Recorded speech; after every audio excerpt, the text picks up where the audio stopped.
వీడియోలో మనం సంయోగం చేసిన ఘనాకార వస్తువుల యొక్క ఉపరితల వైశాల్యం సులభంగా ఎలా కనుక్కోవచ్చో తెలుసుకున్నాం కదా. అయితే ఈ వీడియోలో మనం సంయోగం చేసిన ఘనాకార వస్తువుల యొక్క ఘనపరిమాణం ఎలా కనుక్కోవచ్చో తెలుసుకుందాం. ఇంగ్లీష్లో దీనిని వాల్యూమ్ ఆఫ్ కాంబినేషన్ ఆఫ్ సాలిడ్స్గా పిలుస్తారు. చూడండి, ఇది ఒక ఘనాకార వస్తువు. అయితే మీరు గమనించినట్లయితే ఈ ఘనాకార వస్తువులో రెండు వస్తువులు దాగి ఉన్నాయి. అందుకే దీనిని సంయోగం చేసిన ఘనాకార వస్తువు అన్నాం. అయితే ఈ ఘనాకార వస్తువు యొక్క మొత్తం ఘనపరిమాణం కావాలి అంటే ఆ రెండు వస్తువుల ఘనపరిమాణాలు మనం కూడవలసి ఉంటుంది. మొదటి వస్తువు ఏమిటండి? ఇలా చూడండి, ఇది ఏ ఆకారంలో ఉంది? స్తూపాకారంలో ఉంది, అవునా? ఈ స్తూపం యొక్క ఘనపరిమాణాన్ని మరియు ఈ క్రింది భాగంలో ఏముంది? గోళం ఉంది, అవునా? ఈ గోళం యొక్క ఘనపరిమాణాన్ని మనం కూడినట్లయితే అంతిమంగా ఈ ఘనాకార వస్తువు యొక్క ఘనపరిమాణం మనం తెలుసుకోవచ్చు. అంటే ఇలా మొత్తం ఘనపరిమాణం 1+2. తరువాత మరొక వస్తువును గమనించండి, ఘనాకార వస్తువుని. ఇది ఘనాకార వస్తువు. ఈ ఘనాకార వస్తువు యొక్క ఘనపరిమాణం మనం ఎలా కనుక్కోవచ్చు?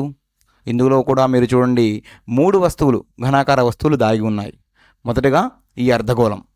ఈ అర్ధగోళం యొక్క ఘనపరిమాణం కనుక్కుందాం, దానిని 1గా అనుకుందాం. తరువాత ఈ అర్ధగోళం యొక్క ఘనపరిమాణం కనుక్కుందాం, దానిని 2గా అనుకుందాం. చివరగా మధ్యలో ఉన్న ఈ స్తూపం యొక్క ఘనపరిమాణం కనుక్కొని దానిని 3గా అనుకుందాం. అప్పుడు మొత్తం ఘనపరిమాణం ఏమవుతుందండి? ఈ 3 వస్తువుల ఘనపరిమాణాలను మనం కూడవలసి ఉంది. ఇలా 1+2+3.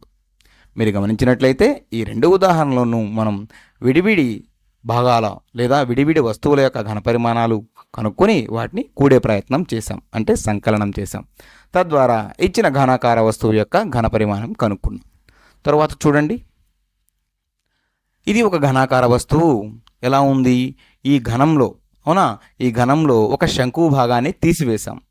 అయితే ఈ ఘనంలోంచి శంకువు భాగాన్ని తీసివేసిన తరువాత ఎంత ఘనపరిమాణం ఉంటుంది?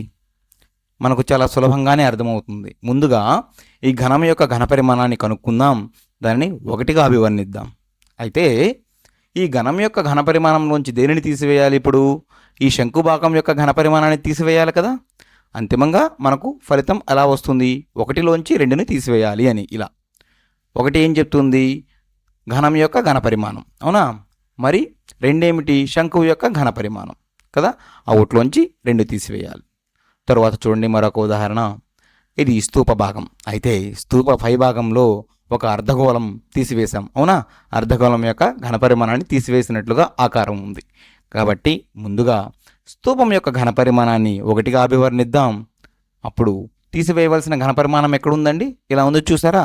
ఈ అర్ధగోళ ఘనపరిమాణాన్ని మనం తీసివేయాలి. అంటే 1లోంచి 2 తీసివేస్తే మిగిలిన ఘనపరిమాణం వస్తుంది. ఈ 2 ఉదాహరణలో చూడండి, ఒక ఘనాకార వస్తువు యొక్క ఘనపరిమాణంలోంచి మరొక ఘనాకార వస్తువు యొక్క ఘనపరిమాణాన్ని మనం తీసివేసే ప్రయత్నం చేశాం. అయితే మరొక ఉదాహరణ చూడండి.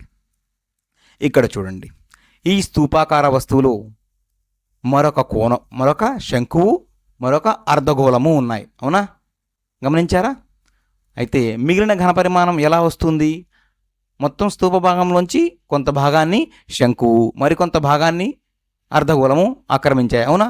కాబట్టి ముందుగా మొత్తం ఘనపరిమాణం ఏమిటి? మన స్తూపం యొక్క ఘనపరిమాణం. అందులోంచి దేనిని తీసివేయవలసి ఉంటుంది?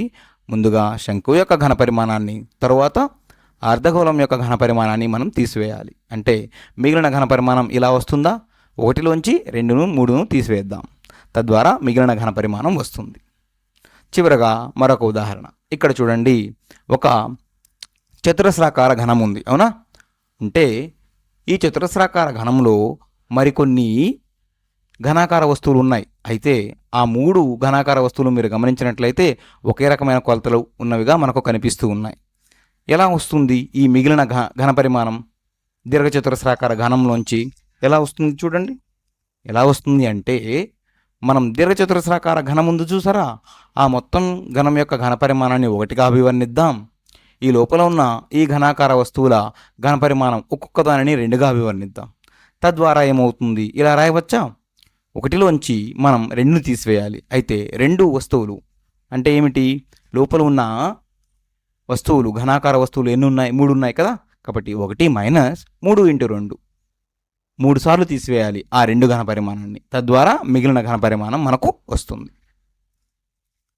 శంకు యొక్క ఘనపరిమాణం సూత్రం ఏమిటండి? πr²h/3. అదేవిధంగా స్తూపం యొక్క ఘనపరిమాణం సూత్రం ఏమిటండి? πr²h. చివరగా గోళం యొక్క ఘనపరిమాణం సూత్రం ఏమిటండి? 4/3 πr³. ఈ సూత్రాలను ఉపయోగించుకొని మనం చాలా సులభంగా ఏదైనా సంయోగం చేసిన ఘనాకార వస్తువు యొక్క ఘనపరిమాణం కనుక్కోవచ్చు. ఈ వీడియోలో మనం ఏం నేర్చుకున్నాం? సంయోగం చేసిన ఘనాకార వస్తువుల యొక్క ఘనపరిమాణం సులభంగా ఎలా కనుక్కోవచ్చో మనం నేర్చుకున్నాం.